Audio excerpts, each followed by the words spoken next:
దేవునికి స్తోత్రం. ప్రియమైన వారలారా, రక్షకుడును ప్రభు అయిన యేసుక్రీస్తు వారి నామంలో మీకు శుభములు వందనాలు తెలియజేస్తూ ఉన్నాం. దేవుడు మిమ్మలను, మీ బిడ్డలను, మీ కుటుంబములను దీవించి ఆశీర్వదించునుగాక. ఆమెన్. God bless you. దేవునికి స్తోత్రం. హల్లెలూయా. ప్రియమైన దేవుని పిల్లలారా, దినములు చెడ్డగా ఉన్నాయి. భయంకరమైనటువంటి దినాల్లో మనం బ్రతుకుతున్నాం.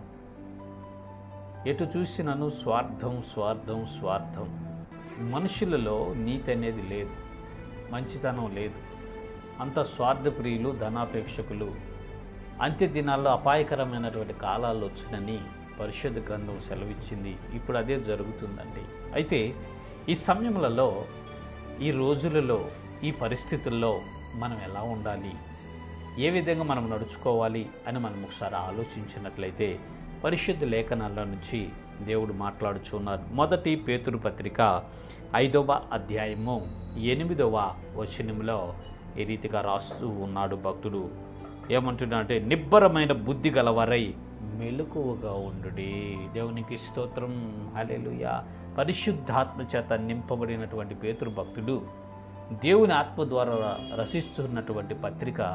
ఈ పత్రికలో మీరు ఎలా ఉండాలి అంటే, నిబ్బరమైనటువంటి బుద్ధి గలవారై మెలకువగా ఉండుడి అంటున్నాడు. మెలకువగా ఉండాలి, మెలకువగా ఉండాలి, మెలకువగా ఉండాలి. నిబ్బరమైనటువంటి బుద్ధి, స్థిరమైన బుద్ధి, చెక్కు చెదరినటువంటి మంచి బుద్ధి కలిగి మెలకువగా మనము జీవించాలి అని పరిశుద్ధ లేఖనాల ద్వారా దేవుడు హెచ్చరిస్తున్నాడండి. ఎందుకంటే ఏమాత్రం మనం మెలకువగా లేకపోతే ఖచ్చితంగా సైతానుడు మనల్ని పడవేస్తాడు, దారి తప్పిస్తాడు, మార్గమును మార్చివేసి నరకానికి ఈడ్చుకొని వెళ్ళిపోతాడు. భయంకరమైనటువంటి పరిస్థితుల్లో మనం ఉండమండి. కాబట్టి మనం మెలకువగా ఉండాలి. మెలకువగా ఉన్నటువంటి రాత్రంతా నిద్ర మేల్కొని కళ్ళు తెరుచుకొని చూస్తాం కాదండి. మన ఆత్మీయ జీవితంలో మెలకువ ఉండాలి. మన భౌతిక జీవితంలో మెలకువ ఉండాలి. మన శారీరక జీవితంలో, సామాజిక జీవితంలో, సంఘ జీవితంలో మెలకువగా ఉండాలి. మెలకువగా ఉండడం అంటే దేవుని వాక్యమును మన జీవితంలో నెరవేర్చుకోవాలి. దేవుని వాక్యానుసారంగా, దేవుని ఆజ్ఞానుసారంగా ప్రవర్తించడానికి మనము పూనుకోవాలని దాని అర్థం. మెలకువగా ఉండాలి, నిబ్బరమైనటువంటి బుద్ధి కలిగి ఉండాలి. కొంతమంది బుద్ధి లేని వారిగా ఉంటారు. బుద్ధి లేని వారిగా ఉన్నప్పుడు అపాయాలు వస్తాయి, పడిపోతారు, చెడిపోతారు, చివరికి భ్రష్టులైపోయి నరకంలోకి వెళ్ళిపోతారు. బుద్ధి కలిగిన కన్యకల వల్ల మనం ఉండాలి.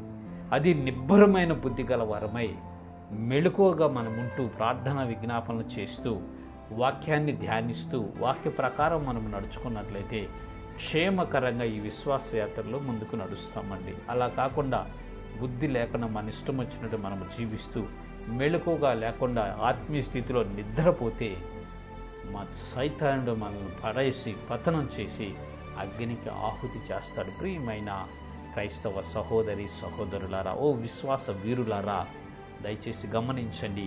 నిబ్బరమైన బుద్ధి గలవారై మెలకువగా ఉండుడి.